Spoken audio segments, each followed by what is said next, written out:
This is Judge Judy.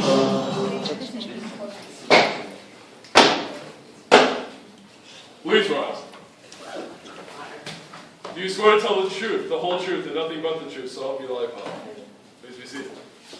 Do you swear to tell the truth, the whole truth, and nothing but the truth, so help you life God?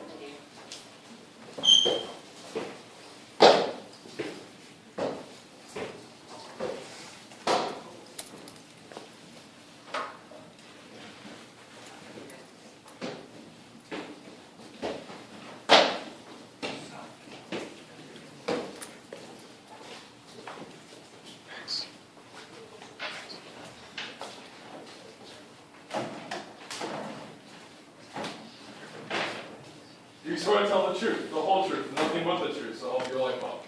Please be seated. Do you swear to tell the truth, the whole truth, and nothing but the truth, so help your life God? Do you swear to tell the truth, the whole truth, and nothing but the truth, so help your life God?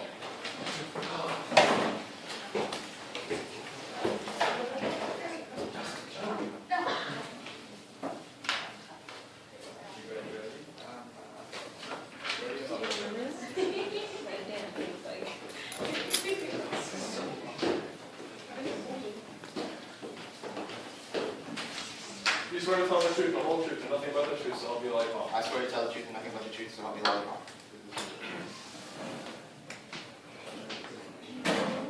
Do you swear to tell the truth, the whole truth, and nothing but the truth, so help your life God?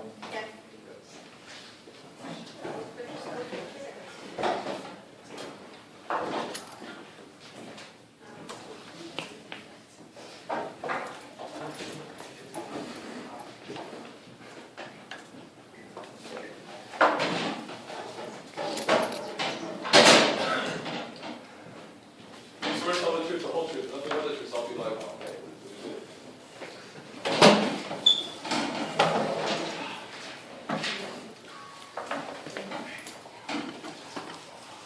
Jury, please rise.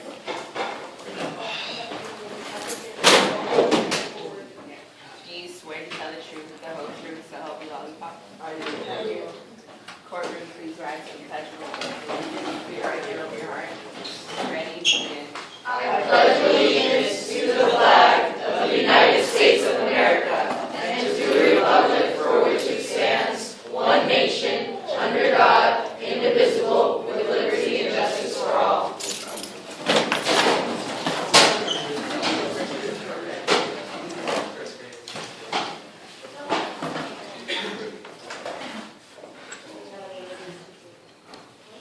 Good morning, court. The past few days, we have heard very compelling evidence from many witnesses and many things read in court. We have all heard the same story. I still remain somewhat in the middle.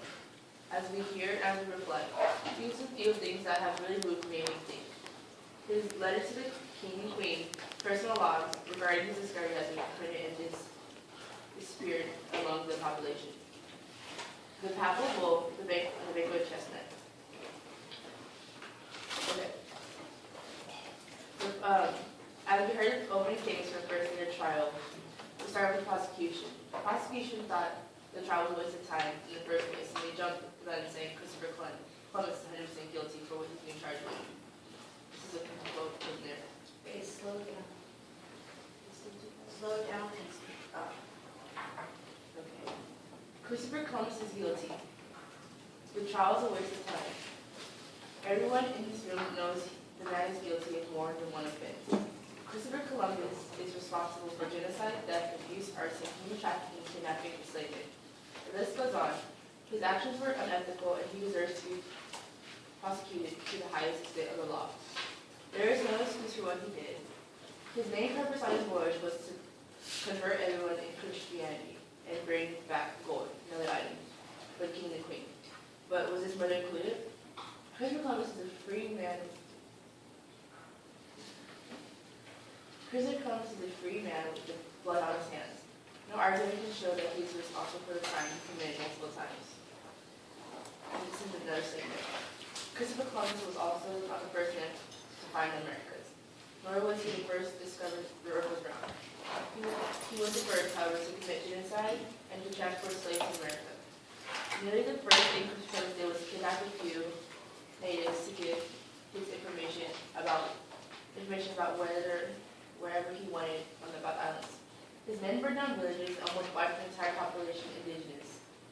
When the airwalks did not exist anymore because of Columbus' brutal treatment, he simply moved on to the next round of visions and proceeded to do exactly what he did to the airwalks. Murder, greed, arrogance, and the lies towards the follow Columbus.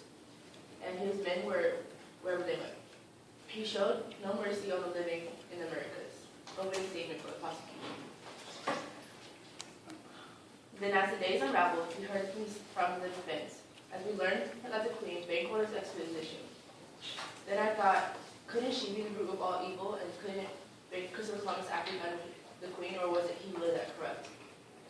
Christopher Columbus was summoned to an audience with Queen Isabel la Católica, King and King Ferdinand of Spain. We will point out the evidence later that the Spanish crown bankrolled Columbus' expedition. They were acting under jurisdiction of the Papal Bull of 1478. They ordered him specifically to go to an expedition to the New World and bring back riches for the crown and the covenant convert to the church. Anyone not willing to convert was to die. If Columbus would not bring back any riches back from Spain or convert, he would not die just a maroon man, but a dishonored man. Nobody stands in defense. On August 3rd, 1492, Columbus set sail for Spain to find out all water routes to Asia. On October 12th, more than 2 months later, Columbus landed on the island of the Bermudas that he called San Salvador. The natives called it Guanahani. 5 months later, Columbus explored the Caribbean. When Columbus arrived in Spain on March 15, 1493, he immediately wrote a letter announcing the discoveries of King Ferdinand and Isabel la Católica, who had helped finance the trip. The letter was written in Spanish and sent to Rome, where it was printed in Latin by Stephen Planning mistakenly left the Queen's name out of the pamphlet introducing, but realized he misprinted it. China's reprinted it. Hey!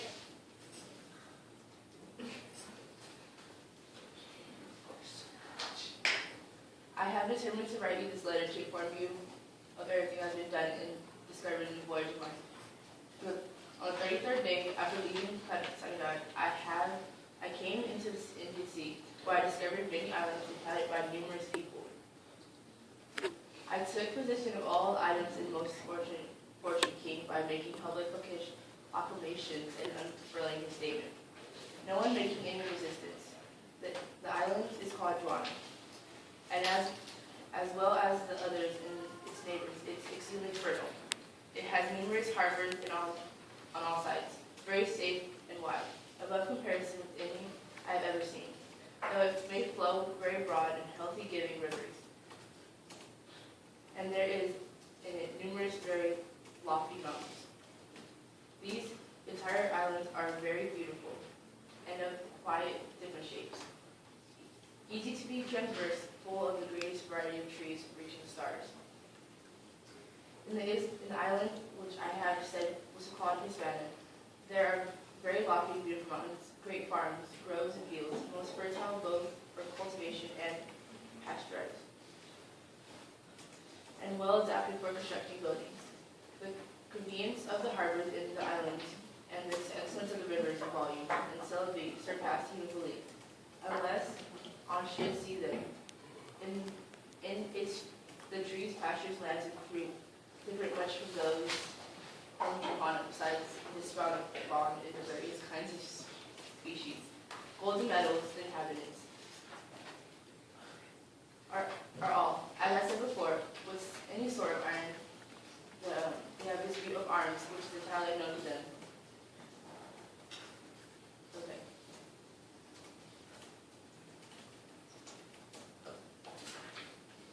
And for which they have not adapted, not account of any bodily disformities, for they are very well made. But because they are timid and full of terror, but when they see that they are safe, all fear is banished, and they have guilelessly and honest, and very liberal they have for all they have. No one refuses to ask for anything of subsistence. On the contrary, they themselves invite us to ask for it. They manifest valuable things for rifles, content with the very least or nothing at all. As we got deeper into the trial, we learned the true colors. One document that helped prove was the Bigfoot and Chestnut. Known for property